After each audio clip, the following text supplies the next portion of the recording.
இந்தியாவோட defence minister Rajnath Singh மேல சுமத்தப்பட்ட முதல் குற்றச்சாட்டு என்னன்னா, இவர் தன்னை பத்தி ரொம்ப சீக்ரெட்டா வச்சுப்பாரு. ராஜ்நாத் சிங், நீங்க உங்க வாழ்க்கைய பத்தி, உங்க சைல்ட்ஹுட்ட பத்தி, உங்க டீனேஜ பத்தி நீங்க இதுவரை எங்கேயுமே பேசினது கிடையாது. அதனால ஆப்கி அதாலத்ல அதை பத்தி பேசலாம்னு நினைக்கிறேன். என்ன பொறுத்த வரைக்கும் இது ரொம்ப கஷ்டமான விஷயம். நீங்க பிசிக்ஸ் ஸ்டூடெண்ட், பிரில்லியன்ட் ஸ்டூடெண்ட் அப்படிங்கறதெல்லாம் உண்மைதான். ஆனா கிளாஸஸ் கட்டடிச்சிட்டு சங்க வேலைய பார்க்க போயிடுவீங்களாமே? ஆமா, போவேன். நான் 9th கிளாஸ்ல இருக்கும்போது அப்ப நான் RSS ஓட சர்வீஸ் கேம்புக்கு அப்பப்போ போய்கிட்டே இருப்பேன். நான் வாலண்டியரா ஒர்க் பண்ணுவேன். நீங்க டீச்சர் ஆனதுக்கு அப்புறம், லெக்சரர் ஆனதுக்கு அப்புறம் நீங்க ரொம்பவே ஸ்ட்ரிக்ட் ஆயிட்டீங்களாமே? இல்ல, அப்படிலாம் கிடையாது. அந்த காலத்துல நான் எடுக்கிற கிளாஸஸ், சாதாரணமா கிளாஸஸ்க்கு வராத பசங்களும் என்னோட கிளாஸஸ் இருக்கும்போது ரூம் ஃபுல்லா பசங்க நிறைஞ்சிருவாங்க. எல்லாருமே கிளாஸஸ் அட்டெண்ட் பண்ணுவாங்க. இது எனக்கு கிடைச்ச அதிர்ஷ்டம். அது மட்டும் இல்லாம நீங்க IAS ஆகணும்னு நினைச்சது கூட உண்மைதானா? எப்பவும் நினைச்சதில்ல.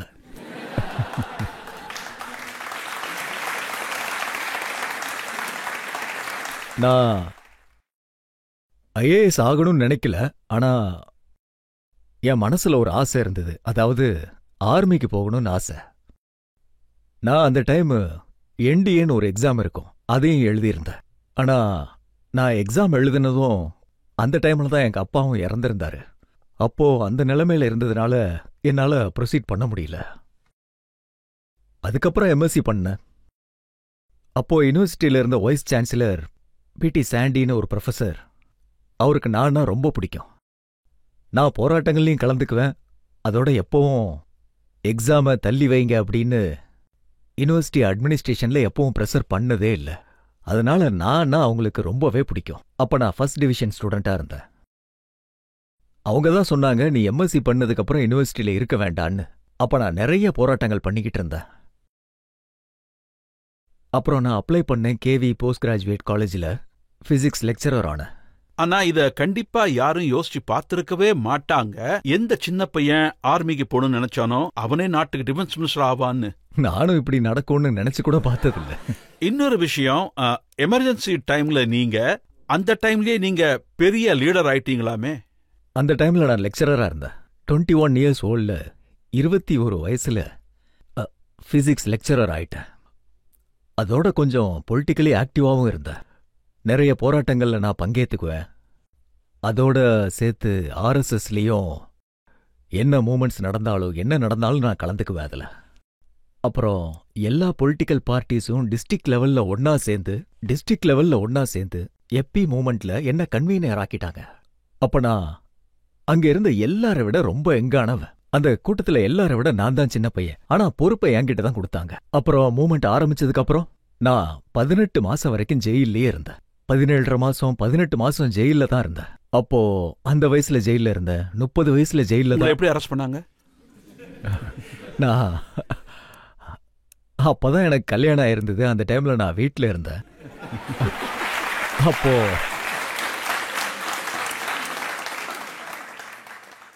அப்போ என்னோட ஒய்ஃப் எனக்காக ரவா ஹல்வா பண்ணாங்க. அப்ப நான் எக்ஸசைஸ் பண்ணிட்டு இருந்தேன். அப்பவும் சின்ன வயசுல இருந்தே நான் எக்ஸசைஸ் பண்ணிட்டு தான் இருப்பேன். அப்பவும் நான் எக்ஸசைஸ் தான் பண்ணிட்டு இருந்தேன். மாடி மேல எக்ஸசைஸ் பண்ணோன்னு கீழே வந்தேன். அப்போ அதுக்கப்புறம் நான் குளிச்சதுக்கு அப்புறம் நான் ட்ரெஸ் போடலான்னு போனேன். அப்போ கீழே இருந்து எங்க வீட்டுல வேலைக்காரங்க ஒருத்தங்க இருப்பாங்க.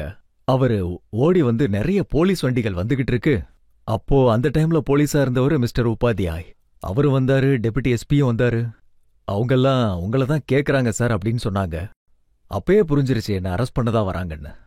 நான் என்ன சொன்னேன்னா, அவங்கள மேல வர சொல்லு, கீழே எஸ்பியும் இருந்தாரு, இன்ஸ்பெக்டரும் இருந்தாரு, அவங்கள உட்கார வை, நான் இப்பதான் குளிச்சுட்டு வந்தேன், பிரேக்ஃபாஸ்ட் சாப்பிட்டு வந்துடுறேன்னு அவங்கள்ட்ட சொல்லு. அவங்க உட்காந்துட்டு இருந்தாங்க. அப்புறம் அவங்கள்ட்ட நீங்களும் சாப்பிட வாங்களேன்னு சொன்னேன். அதுக்கப்புறம் நான் சாப்பிட்டு கிளம்பணும். போலீஸ் ஸ்டேஷன் கூட்டிட்டு போனாங்க. போலீஸ் ஸ்டேஷன் கூட்டிட்டு போன அப்புறம் அவங்க என்ன ரொம்ப மரியாதையா நடத்தினாங்க. லஞ்ச் வாங்கி கொடுத்தாங்க. அதுக்கப்புறம் ராத்திரி கிட்டத்தட்ட 11 மணிக்கு அங்க ஒரு டிஸ்ட்ரிக்ட் ஜெயில் இருந்தது. அங்க என்ன அனுப்புனாங்க. அங்க அப்போ கிட்டத்தட்ட 250 பேரை ஆல்ரெடி அரெஸ்ட் பண்ணி வச்சிருந்தாங்க. அவங்க ஒரு கம்பவுண்ட்ல இருந்தாங்க, ஒரு ரூம்ல இருந்தாங்க. அப்போ எனக்கு ஒரு சாலிட்டரி செல், தனியா ஒரு செல். என் கூட ஆஸ்ராம் யாதவ்ஜியும் இருந்தாரு, லால்ஜியும் இருந்தாரு. அவங்கள தனியா ஒரு ரூம்ல, என்ன தனியா ஒரு ரூம்ல. அப்போ கிட்டத்தட்ட எனக்கு ஞாபகம் இருக்கிற வரைக்கும் 1.5 மாசம் 2 மாசம் வரைக்கும் நான் உள்ளதான் இருந்தேன், சாலிட்டரி செல்ல இருந்தேன். அதுக்கப்புறம் புதுசா கல்யாணம் ஆயிருக்கு, ஆனா உடனே ஜெயிலுக்கு போயிட்டீங்க. உங்க ஒய்ஃபுக்கு இல்ல அவங்க இல்ல எதுவும் கோவப்படலையா? இல்ல, அவங்க ஏன் கோவப்பட போறாங்க?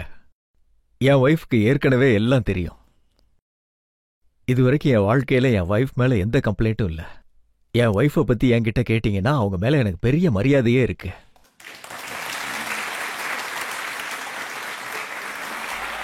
உங்க பயோகிராஃபில படிச்சிருக்கேன், உங்களை போலீஸ் பிடிச்சிட்டு போகும்போது உங்க அம்மாவும் அங்க வந்திருந்தாங்க.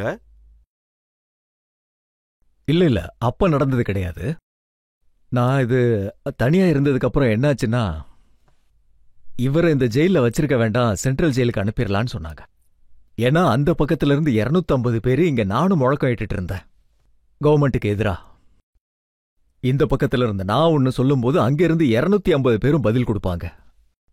அதோட அதுக்கப்புறம் அவங்கெல்லாம் என்ன முடிவு பண்ணாங்கன்னா, இவரை இங்கேயே வச்சா பிரச்சனை பெருசாயிரும், அலகாபாத்ல உள்ள சென்ட்ரல் ஜெயிலுக்கு அனுப்பிடலான்னு முடிவு பண்ணாங்க. அப்போ என்ன கூட்டிட்டு போயிட்டு இருக்கும்போது ரயில்வே ஸ்டேஷன்ல ரொம்ப பெரிய கூட்டம் இருந்தது. அங்க என்னோட அம்மா, ஒய்ஃப், அக்கம் பக்கத்துல உள்ள பெண்மணிகள் எல்லா பெண்களும் அங்க வந்திருந்தாங்க.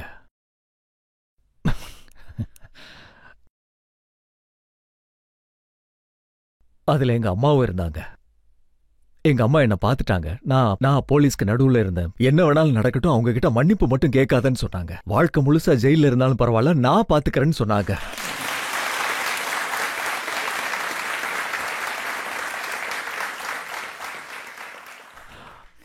நீங்க ரொம்ப பெரிய கேள்வியை கேட்டுட்டீங்க.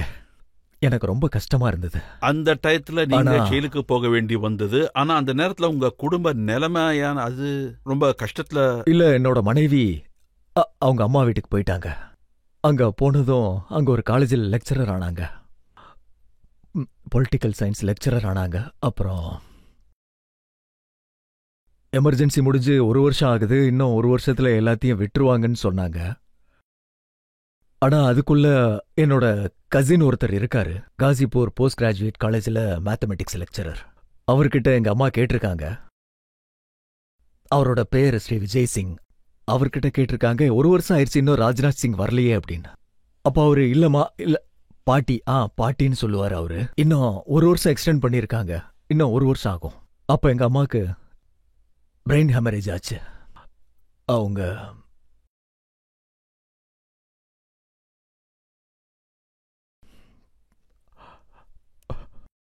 நீங்க எவ்வளவு கஷ்டத்தை கடந்து வந்திருப்பீங்கன்னு புரியுது.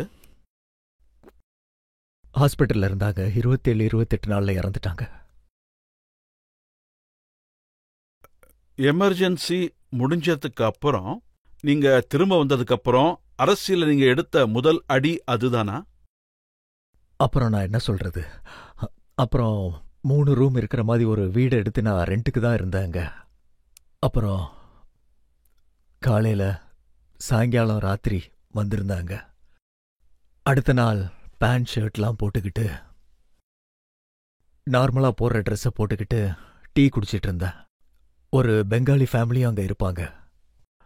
என்னோட ரூமும் ரொம்ப அழுக்கா இருந்தது. அப்போ அந்த டைம்ல எங்க ஜங்ஷனோட லீடர் இருப்பாரு, அவரும் இறந்துட்டார். அப்போ அவரோட பேரு கேதார் சாப். அப்போ அவரு எனக்கு ஒரு ஃபோன் வந்திருக்கு, வாரணாசிலேருந்து வந்திருக்குன்னு சொன்னாரு. வாரணாசி டெல்லியிலேருந்து வந்திருக்கிறதா சொன்னாரு. பார்லிமெண்ட் எலெக்ஷன்ல நிக்கணும்னாங்க. அதோட நீங்க இந்த பார்லிமெண்ட் கான்ஸ்டிடியூஷன்ல இருந்து 2 நாளைக்கு அப்புறம் அடுத்த நாள் இல்லாம இன்னொரு நாள் அங்கிருந்து நாமினேஷனுக்கு வாங்கன்னு சொன்னாங்க. அப்ப நான் போனேன். எனக்கு அன்எக்ஸ்பெக்டடா நடந்தது. அப்போ என்னோட வயசும் கிட்டத்தட்ட 25 வயசு தான். அதுக்கப்புறம் நான் நாமினேஷனுக்கு போனேன், நாமினேஷனும் பண்ணினேன். அத்தாரிட்டி லீடரா கிடைச்சது, எல்லாம் கிடைச்சது. அப்புறம் ஒரு நாள் எங்களுக்கு மெஜிஸ்ட்ரேட் சிம்பிள் கொடுக்கறதுக்காக கூப்பிட்டாரு. எல்லாரும் வந்திருந்தாங்க, எல்லா அட்வொகேட்ஸும் அங்க இருந்தாங்க. எங்களோட முரளிதர் பாண்டே, ராமாச்சார் பாண்டே, ஜனிசிங் பார்ட்டியோட எல்லாமே அங்க இருந்தாங்க. மெஜிஸ்ட்ரேட் சிம்பிள் கொடுக்க போறாரு. அப்போ ஒருத்தர் ஒரு டெலிகிராம் கொண்டு வந்தாரு. அதுக்கு சாரி மிஸ்டர் சிங், நான் உங்ககிட்ட அப்புறம் பேசுறேன், நான் கலெக்டர் சார் பார்த்துட்டு வரேன்னு சொன்னாரு. வந்து பார்க்கறேன்னாரு. அப்ப அவரு போயிட்டு வந்ததுக்கு அப்புறம், மிஸ்டர் சிங் உங்க அத்தாரிட்டி கேன்சலேஷன் ஆயிருச்சு, ஃபக்கீர் அன்சாரிக்கு அதை சிம்பிளை கொடுத்துட்டோன்னு சொன்னாங்க. உங்க டிக்கெட் கேன்சல் ஆயிடுச்சுன்னு சொன்னாங்க. அப்போ எனக்கு ரொம்ப கஷ்டமா இருந்தது. ஆனா அப்போவும் அந்த கடவுள் எனக்கு நிறைய பொறுமையை கொடுத்தாரு. அப்போ எந்த சண்டையும் அங்க நடக்கக்கூடாதுன்னு நான் நினைச்சேன். அங்க ஒரு மைக் இருந்தது. அந்த மைக்ல நான் போய் சொன்னேன், அப்பீல் பண்ண, ஃபக்கீர் அலி அன்சாரி எங்க இருந்தாலும் சப்போர்ட் பண்ணுவேன்னு சொன்னேன். ரொம்ப நல்லவரு. நான் என்ன சொன்னேன், சரி ஓகே, ஃபக்கீர் அன்சாரிக்கு அந்த சிம்பிள் கிடைக்கட்டும். அங்க அப்படியே பேசிக்கிட்டே நானும் அவருக்கு ஓட் பண்ண சொன்னேன். அப்புறம் அங்க அப்படியே 3 மணி ஆயிருச்சு. அதோட நான் வித்ட்ராவும் பண்ண முடியாது, என்னால பண்ண முடியாது.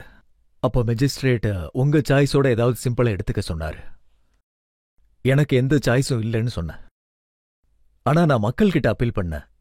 எல்லார்கிட்டையும் என்ன அப்பீல் பண்ணேன்னா, என்னோட பேர் லிஸ்ட்ல இருக்கும், ஆனா யாராவது எனக்காக போராட்டம் பண்ணீங்கன்னா அது என்ன அசிங்கப்படுத்துற மாதிரின்னு சொன்னேன். எல்லாரும் ஃபக்கீர் அலி அன்சாரியை சப்போர்ட் பண்ணணும்னு சொன்னேன். அதுக்கப்புறம் என்னாச்சுன்னா, ஃபக்கீர் அலி அன்சாரியே என்ன எங்க போனாலும் என்னையும் கூட்டிட்டு தான் போவாரு. சௌத்ரி சரண் சிங்கோட மீட்டிங் இருந்தது.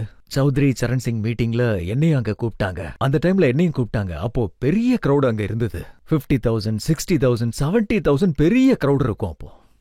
அப்போ நான் அதே சென்டென்ஸ் தான் சொன்னேன்.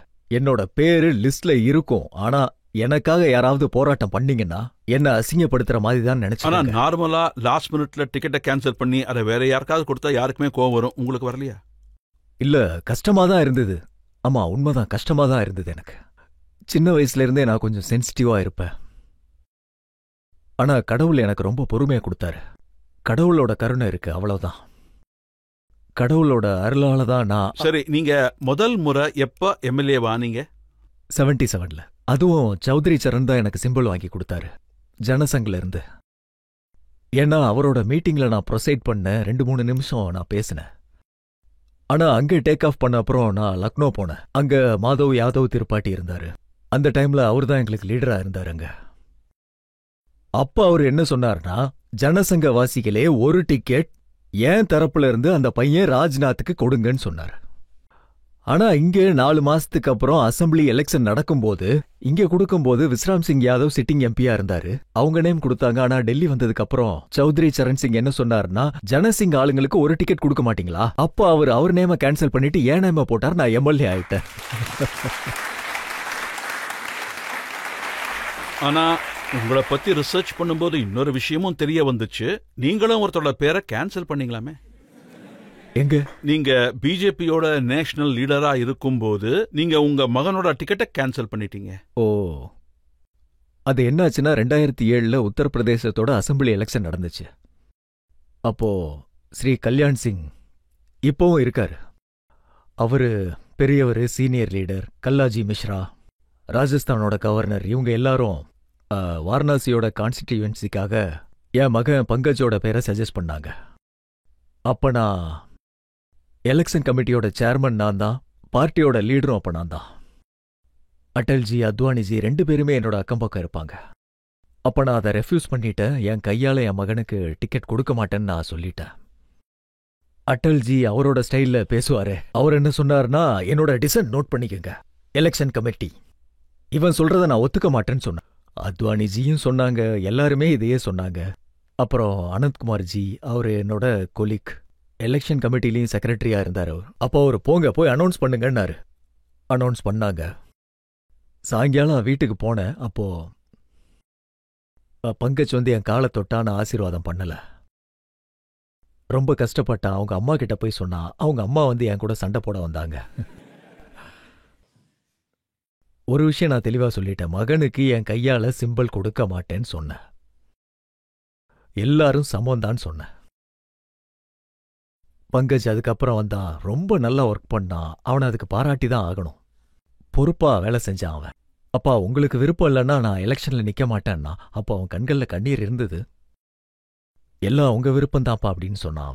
அப்புறம் ஜாயின் பண்ண. அதாவது என்னன்னா, அப்பா பெரிய பொலிட்டிஷியனா இருந்தா பிள்ளைக்கு பெரிய அட்வான்டேஜ் இருக்கும். ஆனா நீங்க அவருக்கு நஷ்டத்துல ஏற்படுத்தி. இல்ல இல்ல இல்ல, என் கையால என்னோட மகனுக்கு ஒரு லீடரா இருந்துகிட்டு நான் டிக்கெட்டு கொடுக்க மாட்டேன். அதுல என்னால சிக்னேச்சர் பண்ண முடியாது. அவ்வளவுதான். அப்போ அப்புறம் இப்போ நம்ம பிரதமர் இருக்காரு. நம்மளோட இன்றைய மினிஸ்டர் அமித்ஷா லீடரா இருந்தாரு. அவங்களும் என்னோட பேச்சை கேட்டுட்டு இருப்பாங்கன்னு நினைக்கிறேன். வாழ்க்கையில இது வரைக்கும் நான் யார்கிட்டயுமே இதை சொன்னதில்ல. இவங்க எல்லாரும் இந்த முடிவு எடுத்தாங்க. நான் இதை எப்பயும் சொன்னதில்ல. இன்னைக்கு இதை பகிரங்கமா சொல்றேன்.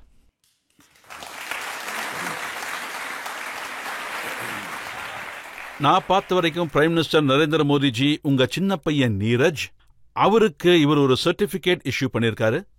அவர் என்ன சொல்லியிருக்காருன்னா, மோடியோட விக்சித் பாரத்துக்கு நம்பர் 1 அம்பாசிடர் நீரஜ்னு சொல்றாரு. இருக்கு, என்ன பண்றது? நீங்க அவரை பத்தி பாராட்டுறதும் இல்ல, பேசுறதும் இல்ல. இல்ல இல்ல, எல்லாருக்கும் அவங்க பசங்க பிடிக்கும் தான்.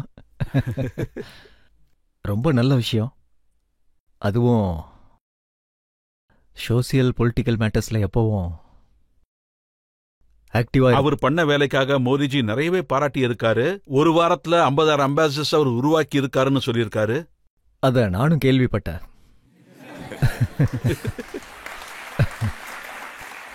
நீங்க உங்க ஃபேமிலிக்காக எதுவும் பண்ணதில்ல. ஆனா அதையும் தாண்டி ரிப்போர்ட்டர்ஸ் ராகுல் காந்தியை பத்தி, அவங்க டைனாஸ்டிக் பாலிடிக்ஸை பத்தி கேட்கும்போது அவர் ரிப்போர்ட்டர்ஸை என்ன சொல்லி திட்டினாருன்னா, முதல்ல அமித்ஷா கிட்ட அவர் மகன் என்ன பண்ணாருன்னு கேளுங்க, ராஜ்நாத் சிங் அவர் மகனுக்காக என்ன பண்றாருன்னு போய் கேளுங்க. நான் தெளிவா ஒன்னு சொல்லணும்னு நினைக்கிறேன் ரஜித் சார். என்னோட அரசியல் வாழ்க்கையில முதுகுக்கு பின்னாடி யார் என்ன வேணாலும் பேசட்டும், அவங்க ராமரே விட்டு வைக்கல, என்ன இப்படி? ஆனா யார் கண்ணிலையும் மண்ணை தூவி நான் அரசியல் பண்ணதே கிடையாது. நான் இதுவரைக்கும் பண்ணின அரசியல் நேருக்கு நேரா நின்னுதான் பண்ணியிருக்கேன். முதுகுக்கு பின்னாடி பேசுறவங்களை விட்டுருங்க, பேசணும்னா முன்னாடி வர சொல்லுங்க. எல்லாருக்குமே நல்லா தெரியும், 2013 ராஷ்டிரிய ஜனதா பார்ட்டியோட நேஷனல் லீடரா இருந்தீங்க. அப்ப பெரிய பெரிய ஆளுங்கெல்லாம் எதிர்த்ததுக்கு அப்புறமும் நீங்க நரேந்திர மோடிஜியோட பேரை டிக்ளேர் பண்ணீங்க. நரேந்திர மோடி தான் பிரைம் மினிஸ்டர் நாமினேஷன்ல இருப்பாருன்னு சொன்னது நீங்க தான். நான் எதுவுமே பண்ணல. நான் லீடரா இருந்தேன், எனக்கு அப்படி தோணுச்சு. ஏன் அப்படி தோணுச்சு? அப்புறம் எனக்கு தோணுச்சு, மக்களுக்குள்ள இவரோட பேரு அந்த டைம்லயும் சரி ரொம்ப அதிகமா இல்ல, ஆனா விவாதங்கள் இருந்தது. நாங்க ஒரு 3-4 பேர் இருந்தோம். எனக்கு என்ன தோணுச்சுன்னா, மோடிஜிக்குள்ள அந்த திறமை இருக்கு. ஏன்னா குஜராத்லயும் அவரு சீஃப் மினிஸ்டரா இருந்தாரு. அவரு கவர்மெண்ட் நடத்தின விதமும் 3 முறை சீஃப் மினிஸ்டரா இருந்தாரு. எனக்கு என்ன தோணுச்சுன்னா, இந்த நாட்டை சரியான வழிக்கு கூட்டிட்டு போகணும்னா மோடிஜியால தான் முடியும்னு தோணுச்சு. அதனால நான் அவரோட பேரை அனௌன்ஸ் பண்ணினேன்.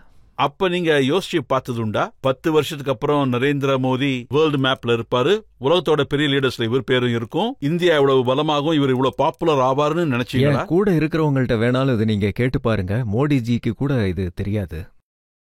அவரை பார்த்து ஏன் எனக்கு அப்படி தோணுச்சுன்னு நீங்க கேக்குறீங்கன்னா, எனக்கு ஏன் தோணுச்சுன்னா அதுக்கான திறமை இருக்கு, தகுதி இருக்கு, பலம் இருக்கு அவர்கிட்ட.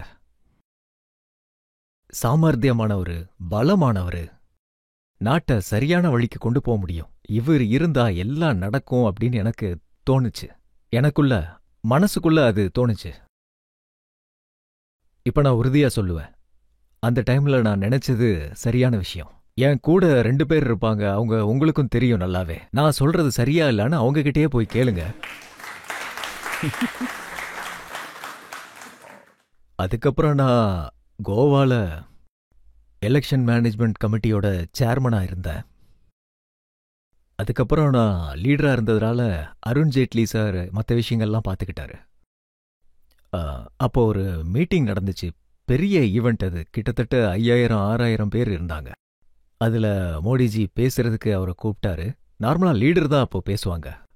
அப்ப நான் மோடிஜியை உட்காருங்கன்னு சொன்னேன். நான் எழுந்து நின்னேன். ஆடியன்ஸ் கிட்ட நான் என்ன சொன்னேன்னா, நான் பிரசிடென்ட் எனக்கு தெரியும், ஆனா நான் அப்புறம் தான் பேசணும். ஆனா இன்னைக்கு நாடு ஒரு பிரசிடென்ட் பேசுறத விரும்பல. இன்னைக்கு இந்த நாடு இந்த வருங்காலத்தை உருவாக்குற தலைவர் பேசணும்னு நினைக்கிறாங்க. அதுக்கப்புறம் நான் எழுந்து சொன்னேன். அப்புறம் மோடிஜி எழுந்து பேசினார்.